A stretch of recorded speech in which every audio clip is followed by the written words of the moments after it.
discuss ways to improve the business provisions of the U.S. tax code with an eye toward creating jobs and boosting wages for American workers and improving our country's overall business climate. Good morning.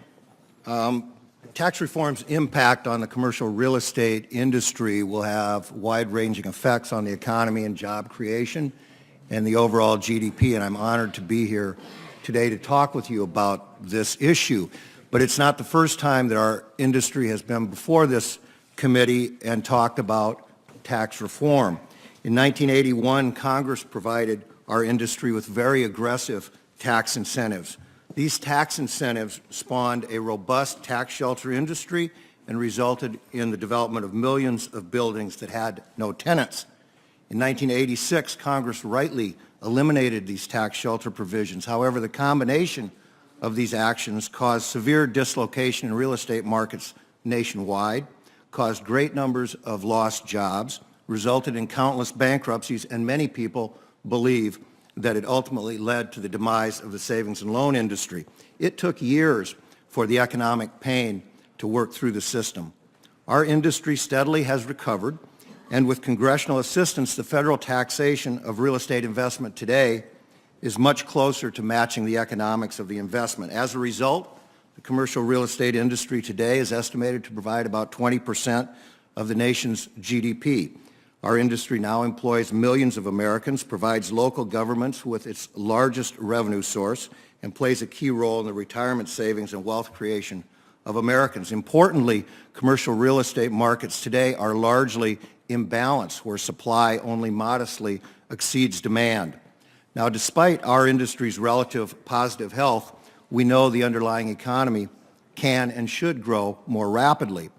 Properly designed tax reform can spur overall job creation, encourage more robust business expansion, improve the standard of living for all Americans, and result in sustainable GDP increase.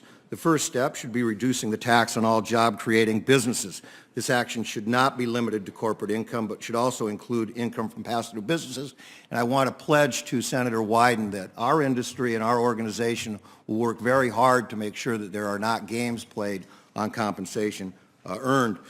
Pro-growth tax reform should also encourage and reward risk through capital gain. And capital gain should continue to recognize that it's not just cash that is put in an investment that should be rewarded.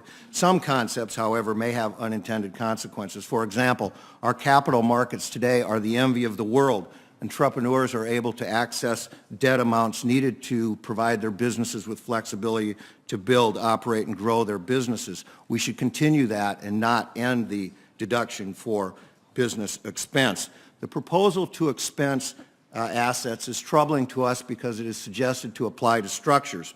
We think that carries great potential negative consequences. Expensing structures would obviously encourage a lot of development, but we're concerned that this development would not be supported by underlying demand, and such uneconomic development is a false indicator of economic strength and will badly distort markets.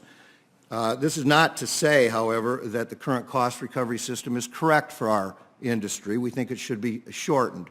And MIT has reviewed a wealth of data regarding buildings, and their findings suggest that the proper economic life of buildings is 20 years. We believe a 20-year life twinned with a continuation of the interest deduction will spur sustainable development and sustainable GDP expansion.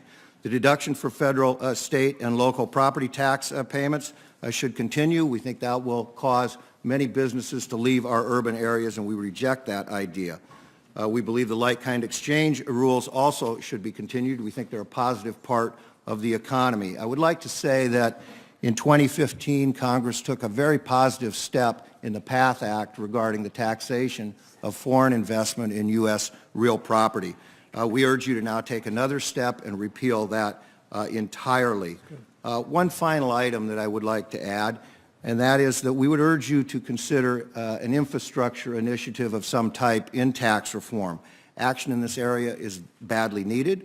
It would create jobs, and if it's done correctly, and by correctly I mean to understand the transportation revolution that is going on in our country and where we will be going as far as transportation needs and mobility in the future. And if we do it, if Congress and policymakers do it the correct way, it not only would create jobs, but increase productivity for workers and our businesses.